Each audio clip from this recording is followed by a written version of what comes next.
Buenas, hermano, hoy no tenemos la plata que teníamos antes. El gas se ha agotado. Estamos recién volviendo a hacer exploraciones para ver si hay más gas. En un escenario donde la sombra de la crisis se cierne como un manto oscuro sobre la nación, el gobierno de Bolivia se niega a reconocer la realidad. El ministro de Planificación, Sergio Cusicanqui, en un intento desesperado por ocultar la verdad, proclama que el país aún se encuentra en crecimiento. Pero, ¿qué es el crecimiento sino una ilusión frente a la devastación económica que azota a las calles? Con palabras ensordecedoras, Cusicanqui declara que Bolivia sigue en pie, que el pulso económico late vigoroso. Sin embargo, sus palabras caen como piedras sobre los oídos de aquellos que sufren, de aquellos cuyos estómagos rugen de hambre mientras él pontifica desde su torre de cristal. La oposición, como voces clamando en el desierto, denuncia la realidad que el gobierno se empeña en ocultar. Intentan arrebatar el velo de mentiras que cubre los rostros desesperados de la población, pero sus esfuerzos son en vano, en un país donde la verdad se ha vuelto un bien escaso. ¿Cómo pueden negar la crisis cuando el hambre acecha nuestras puertas, cuando la desesperación se refleja en los rostros de nuestros hermanos? Gritan en vano aquellos que se atreven a desafiar al poder establecido. Cusicanqui, en su arrogancia, insiste en desacreditar los esfuerzos de la oposición. Los acusa de sembrar el caos, de esparcir la desesperanza entre la gente. Pero, ¿qué es más desesperanzador que negar la verdad, que cerrar los ojos ante la miseria que nos rodea? Mientras tanto, la maquinaria de la mentira sigue su marcha implacable. Los créditos, los proyectos, las promesas de ayuda externa se desvanecen como humo en el viento. Las obras se retrasan, las divisas no llegan y la población sufre en silencio mientras el gobierno se aferra a su falsa narrativa. En este oscuro escenario, solo queda una pregunta flotando en el aire, cargado de desesperación. ¿Hasta cuándo podrá sostener las mentiras antes de que la verdad se imponga con toda su fuerza? En un eco de angustia que resuena en los confines del país, Bolivia se ve envuelta en una tormenta económica de proporciones catastróficas. Las palabras de Claudia Pacheco, presidenta del Colegio de Economistas de Santa Cruz de la Sierra, golpean como un rayo en la oscuridad, revelando una verdad amarga y desgarradora.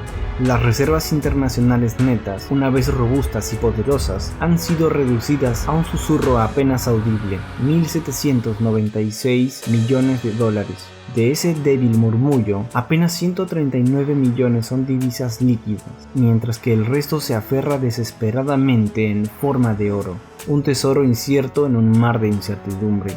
La situación es insostenible, declara Pacheco con una voz cargada de urgencia y desesperación. Sus palabras son un grito de alarma en un país al borde del abismo, donde cada día se desvanecen más las esperanzas de un mañana mejor. La política de comprar oro como salvavidas ha resultado ser un espejismo.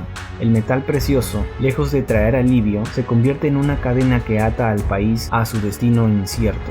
El proceso de certificación, un laberinto burocrático, devora el tiempo que Bolivia ya no tiene. Las cifras revelan un abismo entre la realidad y las promesas vacías del gobierno. Las toneladas de oro en las bóvedas, un símbolo de riqueza ilusoria, no son más que un sueño efímero. La certificación es un muro infranqueable y la ley misma es pisoteada en el proceso. En esta tierra devastada por la codicia y la incompetencia, el futuro se desvanece como una sombra efímera. ¿Cuánto más puede soportar Bolivia antes de que el abismo se abra bajo sus pies y la devore por completo? La pregunta flota en el aire, cargada de temor y desesperanza, mientras el reloj inexorablemente marca el tiempo hasta la inevitable tragedia. En el vasto teatro de la economía mundial, el telón se levanta para revelar un escenario de incertidumbre y tensión. Moody's, como un oráculo sombrío, ha pronunciado su veredicto sobre Bolivia, arrojando la sombra de la duda sobre el destino del país.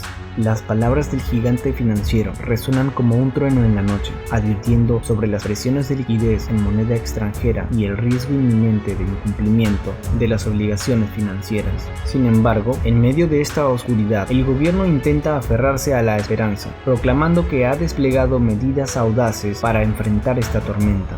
Pero, ¿son estas palabras un eco vacío en el abismo de la crisis?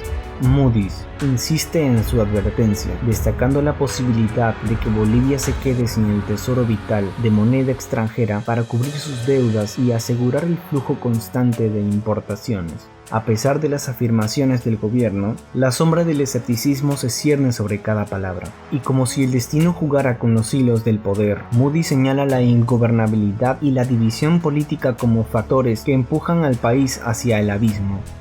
El gobierno, en un acto de desafío, asegura estar comprometido con la salvación económica, pero ¿es suficiente para desafiar el destino? La discrepancia entre la realidad despiadada y las promesas huecas genera un debate feroz. ¿Son las métricas de Moody's un reflejo verdadero de la compleja realidad boliviana o son simplemente sombras proyectadas en la caverna de la economía mundial? En este juego de luces y sombras, es vital que las agencias de calificación reconozcan la complejidad del panorama económico. Las métricas convencionales pueden no capturar la verdadera esencia de la lucha de Bolivia por la supervivencia económica, donde cada medida desesperada es un acto de resistencia contra la adversidad. Por lo tanto, en este drama de proporciones épicas, la revisión de la calificación de Moody's no es solo una evaluación financiera, sino un llamado a la comprensión más profunda de la realidad. Solo así se podrá disipar la neblina de la incertidumbre y revelar la verdadera naturaleza de la economía boliviana.